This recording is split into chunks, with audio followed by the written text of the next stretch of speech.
Materi yang selanjutnya yaitu materi D, fasilitas perpajakan untuk KAPET. Peraturan Pemerintah Nomor 147 Tahun 2000 mengatur diberikannya perlakuan di bidang pajak penghasilan kepada pengusaha yang melakukan kegiatan usaha di dalam kawasan pengembangan ekonomi terpadu atau KAPET.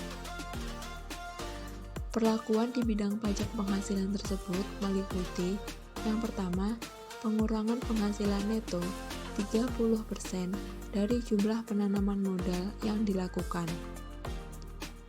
Yang kedua, pilihan untuk menerapkan penyusutan dan atau amortisasi yang dipercepat berdasarkan pengelompokan Peraturan Pemerintah Nomor 148 Tahun 2000. Yang ketiga, kompensasi kerugian fiskal mulai tahun pajak berikutnya berturut-turut sampai paling lama 10 tahun.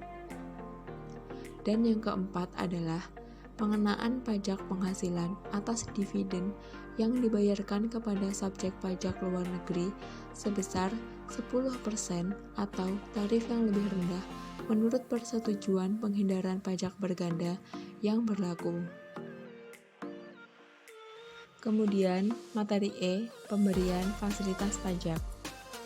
Pemberian fasilitas pajak penghasilan yang diatur dalam Peraturan Pemerintah Nomor 148 Tahun 2000 tidak hanya terbatas pada penanaman modal baru pada bidang dan atau daerah tertentu saja, tetapi juga untuk perluasan modal yang telah ditanamkan pada bidang dan atau daerah tertentu. Hal ini tidak termasuk penyetoran modal dalam bentuk aset yang sebelumnya telah ada dan dipergunakan untuk usaha di Indonesia maupun luar negeri dan atau pembelian aktiva tetap. Sedangkan yang dapat memperoleh fasilitas pajak penghasilan ini adalah wajib pajak Badan Hukum Perseroan Terbatas yang didirikan di Indonesia dan telah memenuhi persyaratan berdasarkan keputusan Presiden. Pemberian fasilitas pajak yang lain meliputi fasilitas perpajakan bagi penanaman modal di bidang gas dan panas bumi. Dalam Keputusan Presiden Republik Indonesia Nomor 75 Tahun 1994 pada tanggal 16 November 1994 kepada ESO Exploration and Production Natuna yang melakukan pengeboran dan pengolahan gas bumi dalam rangka kontrak bagi hasil di Kepulauan Natuna dan laut sekitarnya diberikan fasilitas pajak penghasilan. Nah, pemberian fasilitas pajak penghasilan tersebut meliputi yang pertama, besarnya pajak penghasilan yang terutang ditetapkan sebesar 30% dari pajak penghasilan kena pajak. Yang kedua, atas sisa laba setelah dikurangi pajak penghasilan dikenakan pajak yang ditetapkan sebesar 5% dari penghasilan kena pajak. Dan yang ketiga adalah besarnya penghasilan kena pajak dihitung dan diberlakukan sesuai dengan jangka waktu kontrak bagi hasil yang diubah dengan Basic Agreement antara Pertamina dengan ESO Exploration and Production Natuna yang telah ditandatangani setelah tanggal 1 Januari 1995.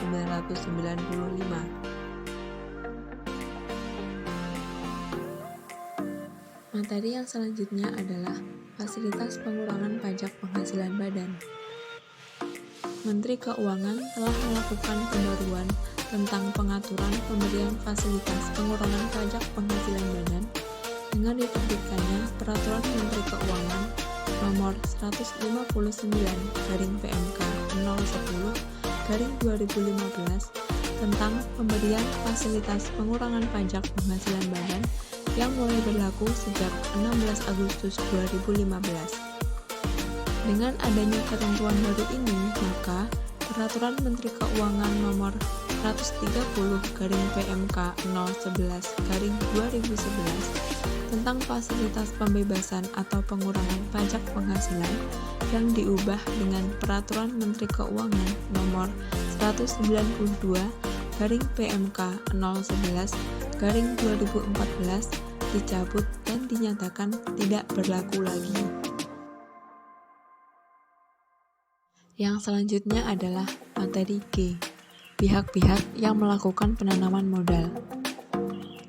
Wajib pajak badan yang melakukan penanaman modal baru yang merupakan industri pionir dapat diberikan fasilitas pengurangan pajak penghasilan badan sebagaimana dimaksud dalam pasal 18 ayat 5 Undang-Undang Penanaman Modal dan pasal 29 Peraturan Pemerintah Nomor 94 Tahun 2010 tentang penghitungan penghasilan kena pajak dan pelunasan pajak penghasilan dalam tahun berjalan.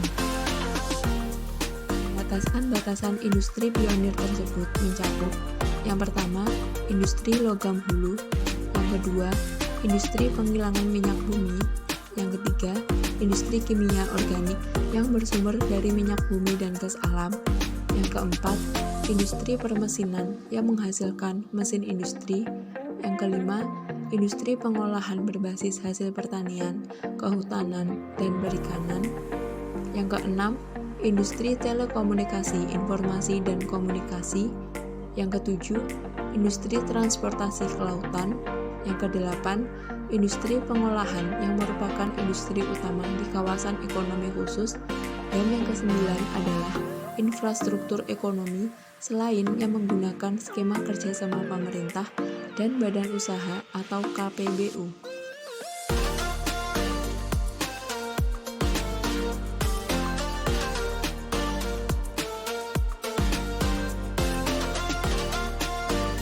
Materi yang selanjutnya adalah bentuk fasilitas.